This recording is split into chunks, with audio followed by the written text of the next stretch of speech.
Alam mo ba?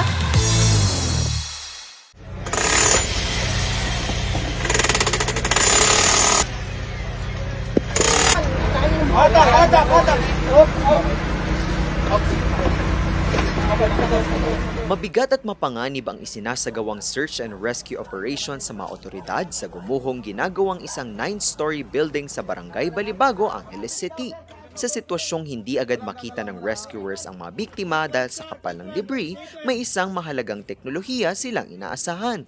Ito ang life detector radar. Pero paano nga ba ito gumagana kahit natabunan ang isang tao? Hindi ito gumagamit ng camera. Ang teknolohiyang ito ay nagpapadala ng mga invisible na microwave radar waves pababa sa mga wasak na semento. Kung merong tao dyan sa loob, pwede ba gumawa kayo ng ingay, katok sa tubo, para malaman kung kayo ay nandyan. Ang mga waves na ito ay kayang lumusot sa mga matitigas na bloke at lupa. Kapag ang radar waves ay tumalbog sa isang bagay na gumagalaw, kahit gaano pa kaliit o kahina ang galaw na iyon, automatic itong nababasa ng system.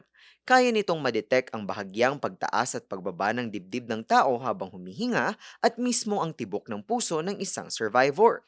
Ang teknolohiyang ito, unang dinevelop ng US Department of Defense noong 1990 para mabasa kung ilang kalaban ang nasa loob ng isang gusali kahit hindi pa ito pinapasok ng mga puwersa ng militar at SWAT. Mahalaga ito para sa hostage-taking scenario at pati na rin sa special operations sa urban combat. Pero kinalaunan, dinevelop pa ito para gamitin sa search and rescue operation lalo na tuwing may sakuna. Dagdag pa rito ang senyales ng buhay kahit nakabaon pa ang isang victim sa lalim na mahigit 10 metro ay kayang madetect. At dahil sa modernong agham na ito, ang matagalang paghahanap sa gitna ng trahedya ay nagkaroon ng pag-asang mabilis matagpuan ang mga buhay na maaari pang maisalba.